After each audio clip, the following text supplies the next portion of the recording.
I'm Diane Mason, and I have been a volunteer here at Sherman Hospital since 1983. I started with the bingo, which the patients absolutely loved. We would be the runners, and they'd win their certificates and different items like that, and they absolutely loved it. And then I've changed jobs over the years, and now I do the mail and help out in the volunteer office, whatever else needs to be done. And of course I'm enjoying it, giving back to the community, but it's all for the well-being of the patients. And then of course everybody here at Sherman Hospital is excited about moving to the new hospital. And it is just laid out so well. I'm so impressed with it. The correlation of the medical doctors building with the relationship of the hospital, how each doctor's specialty is on the same floor of the hospital, so they're very readily available. And the lake view for each of the rooms is just wonderful and so soothing. And each room, of course, is private, their own bathroom and a couch/bed in each room. And all of this is, you know, to keep everything so efficient for the patients. And even the emergency department, when you come in and see the rooms, how they're laid out, they're all according to the seriousness of the emergency itself. And you know, with everything so new and the soothing colors they have there, and the new cafe, we call it, and the tree of life, and then the gift shop is laid out so nice. And there's a cancer center building there also. And so we're all excited, and I think for the patients and the community, it's going to be just wonderful, absolutely wonderful. Thank you. Hello, my name's Mark James. I've worked at Sherman for 39 years. I'm actually speaking to you from my office at the new hospital. We moved last Friday over here. I'm going to share a few of my memories, and most of those will be kind of from the first 10 or 12 years that I worked here. I started in 1970 in the Dietary Department. Now it's known as Food and Nutrition. Seems like most people that work at Sherman either had friends or relatives that worked here, and that's why they applied to work here. My brother worked here in the late 60s for a little while. I remember that in the Dietary Department we always referred to the census as the count. Everything was about the count. I noticed today, I believe the census was like 137. Back in those days, easily it ran in over 300. We saw as much as 400 patients, inpatients sometimes in the hospital. When it got overly full, they'd even start using the corridor beds outside of the bank of 3 elevators. Right to the left around the corner, they'd put beds and then put these privacy screens up. I don't know if they gave a discount for those rooms, but it would have been a good idea.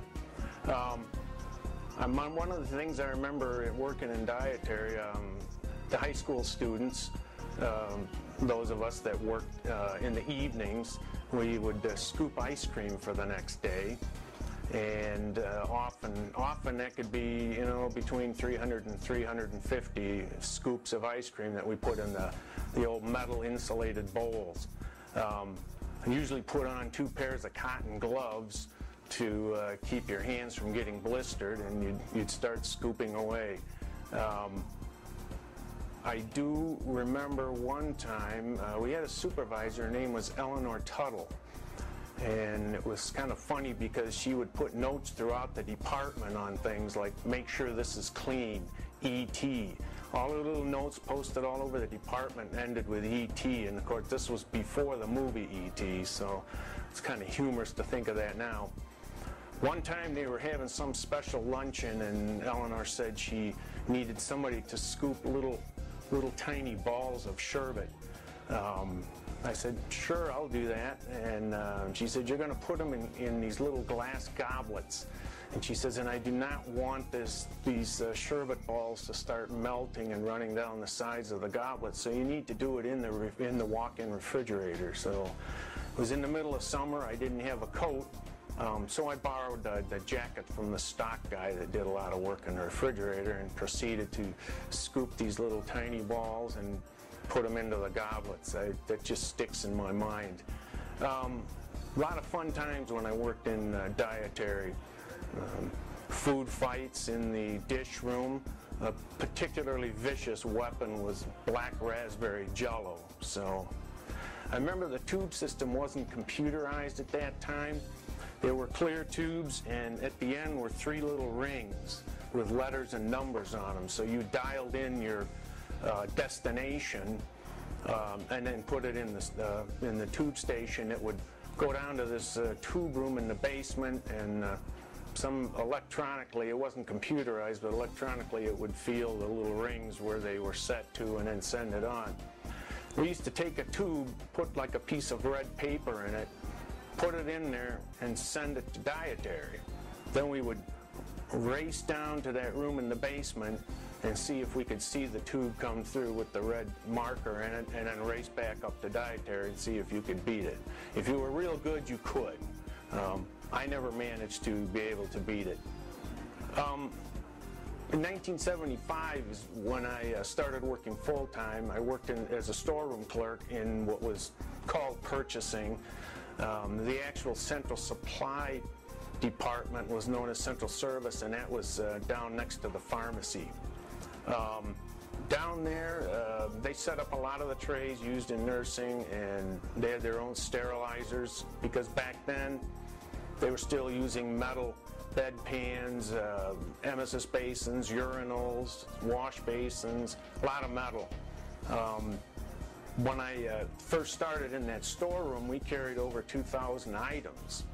And you wonder why, if you have so much space now, you would only keep approximately 1,000 items is what we carry now. And the answer to that is disposables, because all those things take up a lot of space. All the disposable plastics take a lot of space in the current storeroom.